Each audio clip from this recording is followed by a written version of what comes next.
देखिए, हम लोगों ने एक कैंपेन लॉन्च किया, स्कूल ठीक करो। इसमें हम लोगों ने लोगों को बोला एंड पेरेंट्स को बोला कि अपने अपने पास वाले लोकल गवर्नमेंट स्कूल्स पे आप जाइए एंड वहाँ पे जाके एक सोशल ऑडिट करिए, देखिए कि वहाँ पे क्या क्या खराब है। अब जब ये हम लोगों ने कैंपेन लॉन्च किया, 13 तारीख को अब्दुल नाम के एक 26 साल के व्यक्ति है जो यहाँ पे भी हमारे साथ चलो संसद वाले प्रोटेस्ट में, जनता मंतर वाले प्रोटेस्ट में उन्होंने भाग लिया था। तो वो सीजेपी के मेंबर अब्दुल उन्होंने 13 तारीख को अपने लोकल गवर्नमेंट स्कूल वहाँ पे गए बंगाल में, एंड वहाँ पे जाके टीचर से बोला कि हम आके ऑडिट करेंगे इसका नेक्स्ट डे। उसी रात को बीजेपी के जो गुंडे हैं वो आए अब्दुल के घर एंड उनको बहुत ब्रूटल तरीके से पीटा। उनके पापा जब अब्दुल को बचाने लगे तो उनके पापा को भी पीटा एंड ऐसा पीटा कि उन्होंने जान ले ली। आज हम लोग को कल हम लोगों को पता चला कि तबीयत उनकी बहुत ख़राब हो गई थी अब्दुल के पापा की, एंड शाम तक वो गुजर गए। तो बहुत बहुत निंदनीय चीज़ है, ऐसा हो रहा है। हम लोग तो एक कैंपेन चला रहे कि गवर्नमेंट स्कूल्स ठीक करें, मतलब इसमें बताइए सब लोगों को सपोर्ट करना चाहिए, कोई भी विचारधारा के लोग हो। लेकिन ये जो बीजेपी के गुंडे हैं वो मिलके ऐसा जो इंसिडेंट्स करते हैं, लोगों को डराते धमकाते हैं, ये सब क्यों हो रहा है? ये इसलिए हो रहा है कि ये लोग एंटी स्कूल है, ये लोग एंटी इंटेलेक्चुअल्स हैं। ये इनको लगता है कि शिक्षा से क्या होगा, गुंडाबाजी से होता है सब कुछ। तो गुंडागर्दी में लोगों को भरोसा नहीं है। आप अगर सोच रहे हो कि ये सारे इंसिडेंट्स करके आप यंग लोगों को, युवाओं को डरा दोगे, तो आप गलत फहमी में जी रहे हो। जब टाइम आएगा आप लोगों के खिलाफ भी बहुत सख्त कार्रवाई होने वाली है। ग्राउंड लेवल पे अवेकनिंग चल रहा है एंड ग्राउंड लेवल पे लोग आप देखोगे इतने सारे बच्चे खुद ब खुद जेन अल्फा, जेन एक्स, जेन जी सारे मिलके अपने स्कूलों को ठीक करने में लगे हुए हैं। इसमें उनको हेल्प करने के बजाय आप लोगों का मर्डर कर रहे हो। मतलब बताइए, शर्म आनी चाहिए। बीजेपी वाले भी जो है उनको भी समझना चाहिए कि ये सारी चीजें पोस्ट जंतर मंतर इंडिया में नहीं चलेगी, युवा एक्सेप्ट नहीं करेगा। उनको अपोलोजाइज करना चाहिए इस चीज के लिए। इसलिए हमारा जो एक डेलीगेशन है, आशुतोष रांका जी जो है, आशुतोष जाएंगे बंगाल, कल जाके अब्दुल से मिलेंगे, उनके फैमिली से मिलेंगे एंड पुलिस को बोलेंगे कि ऐसे लोगों को सख्त से सख्त सजा देनी चाहिए।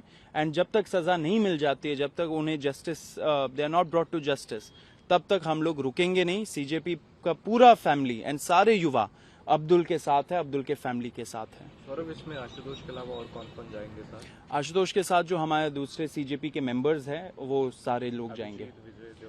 नहीं, हमारे तरफ से आशुतोष जा रहे हैं एंड साथ में जो दूसरे हमारे स्टेट लेवल लीडर्स हैं एंड सेंट्रल लेवल वॉलंटियर्स है, सब लोग जाएंगे। प्रधानमंत्री ने कल दिमागी नक्सल का जिक्र किया, कैसे देखते हैं? आप सबने भी उसको बाद में करा, चिदम्बरम ऑल्सो सेड किया, दिमागी मोइत्रा, तमाम लोगों ने इसको कहा। मैं तो आपको बोल रहा हूं कि बीजेपी के जो लोग हैं वो एंटी स्कूल है, एंटी एजुकेशन है, एंटी युवा भी है एंड एंटी इंटेलेक्चुअलिज्म भी है। मतलब उनको बर्दाश्त नहीं होता कि कोई पढ़े लिखे, अपना ओपिनियन हो, उनका अपना क्या बोलते हैं दिमाग हो। इससे ऐसे कमेंट्स आते, बहुत बहुत दुर्भाग्यपूर्ण कमेंट है ये प्रधानमंत्री का। प्रधानमंत्री को ऐसे शब्द तो देश के युवा के लिए नहीं यूज करना चाहिए। दिमागी नक्सर, मतलब कि आप मान रहे हो कि ये दिमाग वाले लोग हैं। एंड मुझे लगता है ये जो आजकल आप ये कमेंट्स दे देते हो ना कि कॉकरोच है, पैरासाइट्स है, दहशतगर्द है, वायरस है, एंड अब आपने बोल दिया दिमागी नक्सल, ये सब चीजें नहीं चलते। ये पहले चलते होंगे, दूसरे जनरेशन से चलते होंगे, लेकिन जो जेनजी है, जो यंग जनरेशन, जो युवा है, इन सब चीजों में वो पढ़ता नहीं है। उसको पता है कि मुद्दे क्या है। मुद्दे आज हम लोग स्वास्थ्य, शिक्षा, एग्जाम रिफॉर्म्स, गवर्नमेंट जॉब्स, इन सब चीजों पे हम लोग डिस्कस करें। इन सब चीजों पे बात होनी चाहिए। बताइए, रेड फोर्ट से मतलब कि आपको तो सबसे ज्यादा एक तरह से स्टेट्समैनशिप में आके आपको वहां पे स्पीच देना चाहिए। आप वहां पे देश के युवाओं को आप दिमागी नक्सल बोल रहे हो, मतलब कि बहुत बहुत कंडेमेबल चीज है। मुझे नहीं लगता ये देश में ऐसे चीजें स्वीकार करेंगे।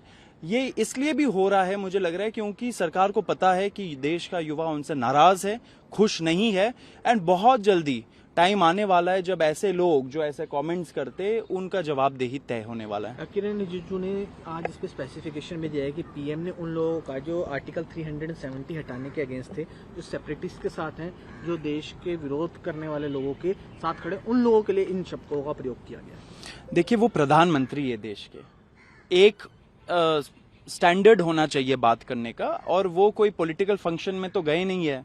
वो इंडिपेंडेंस डे हमारे देश का रेड फोर्ट से वो कुछ कमेंट दे रहे हैं, तो उसमें किसी को भी आप क्यों ऐसा एक पॉलिटिकल स्पीच देना चाहते हो? थोड़ा सा स्टैंडर्ड बढ़ना चाहिए हमारे जो लीडर्स है उनका।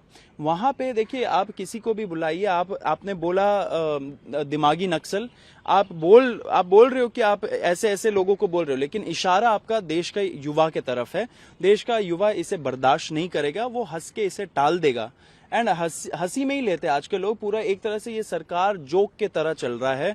आपने देखा कितना जोक चला था प्रोटेस्ट के टाइम पे, अभी भी लोग मजाक ही बना रहे इस चीज का। थोड़ा सीरियसली लीजिए, गवर्नेंस थोड़ा सीरियसली लीजिए। आपने क्या किया? एग्जाम रिफॉर्म्स, आपने ये जो मेजर्स लिए हैं, आपने बोला था कि आप युवाओं के साथ कंसल्टेशन करेंगे, क्या आपने किया वो चीज? क्या आपने जो इतने सारे दूसरे प्रॉब्लम्स चल रहे हैं हमारे देश में, इतना बड़ा कैंपेन चल रहा है स्कूल ठीक करो वाला, उस पे आप लोगों ने कोई सहयोग किया? क्यों आप मिलके देश के युवाओं के साथ स्कूल को ठीक नहीं करना चाहते हो? आपको तो बोलना चाहिए कि जो युवा जाना चाह रहे हैं स्कूल, वहां पे हम लोग भी चलेंगे साथ में।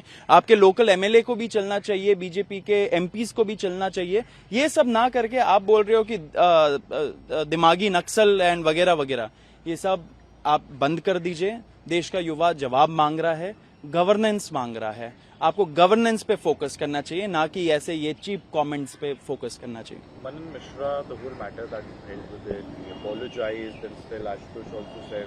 In fact, it video today also asking you what to do about him. Should there be a resignation and stuff? देखने क्या इसके बाद? मैटर रिजोल्व हो गया, उन्होंने अपोलोजाइज कर दिया। देखिए, असली कॉकरोचेस सिस्टम के बाहर निकल के आ रहे हैं। मनन मिश्रा जी ने ऐसा कमेंट किया, बहुत निंदनीय चीज है। आप कैसे, एक तरह से ये तो आपका वो जो तानाशाही वाला रूप है वो दिख रहा है ना, डिक्टेटोरियल माइंडसेट है आपका, कि आप बोल रहे हो कि क्योंकि आपने chief justice of India Suryakant के खिलाफ प्रोटेस्ट कर दिया तो आपका पूरा बैच को हम लोग ब्लैकलिस्ट कर देंगे। बताइए, ये हो सकता है? ये तो लोकतंत्र है। आप बार काउंसिल ऑफ इंडिया के चेयरमैन हो 2012 से, मतलब कि आप लॉयर्स को रेगुलेट करते हो, उनके लिए रूल्स बनाते हो, तो आपको तो लॉ का बहुत बड़ा विद्वान होना चाहिए था। लेकिन आपने ऐसा ऑर्डर पास किया जो एकदम इलीगल, एकदम असंवैधानिक ऑर्डर है। तो अब मुझे तो लगता है मनन मिश्रा जी को अपना डिग्री दिखाना चाहिए कि कहां से उन्होंने लॉ पढ़ा, कहां से वो ऐसा ऑर्डर पास करते। कुछ उन्होंने ऑर्डर अगर आप पढ़ोगे, उसमें कोई भी लॉ के प्रावधान को उन्होंने इंडिकेट नहीं किया। वो उन्होंने एक तरह से फरमान जारी कर दिया। वो उत्तेजित हो गए ये पढ़ के। उन्होंने अपने पीएस को बोला कि लाइए लेटर हेड, वहां पे बार काउंसिल ऑफ इंडिया के लेटर हेड में उन्होंने पास कर दिया एक फरमान। ये डिक्टेटोरियल माइंडसेट है। ये पोस्ट जंतर मंतर वाला जो देश है उसमें नहीं चलने वाला है। उन्होंने अपोलोजाइज किया है। नालसार के बच्चे, एनएसयूआई के जो बैंगलोर के बच्चे हैं लॉ स्कूल वाले, एंड काफी सारे जो एल्यूमनाई एसोसिएशंस है ऐसे लॉ स्कूल्स के, उन्होंने इसको कंडेम किया था एंड बोला था कि इनको अपोलोजाइज करना चाहिए। उन्होंने अपोलोजाइज किया, सॉरी मांगा, अच्छी बात है। लेकिन कॉकरोच जनता पार्टी ये बोलती है कि देश के जो लॉ स्टूडेंट्स है, जो लीगल कॉकरोचेस हैं, उनको डिसाइड करना चाहिए क्या इतने में वो खुश है, क्या इट्स डन ब्रो वाला बात आ चुका है। अगर इफ इट्स नॉट डन, फिर तो उनको रेजिग्नेशन मांगना चाहिए। लेकिन ये हम चाहते हैं कि ग्राउंड लेवल पे अवेकनिंग हो, ग्राउंड लेवल पे बच्चे ऑर्गेनाइज हो, एजिटेट करे अगर जरूरत पड़े, एंड हम सारा सपोर्ट उनको करने के लिए तैयार है। But the decision has to come from these legal cockroaches. अगर वो रेजिग्नेशन चाहते हैं, हम उनको सपोर्ट करेंगे। अगर उनको लगता है कि रेजिग्नेशन नहीं, सॉरी से काम चल जाएगा, तो हम उनको सपोर्ट करेंगे।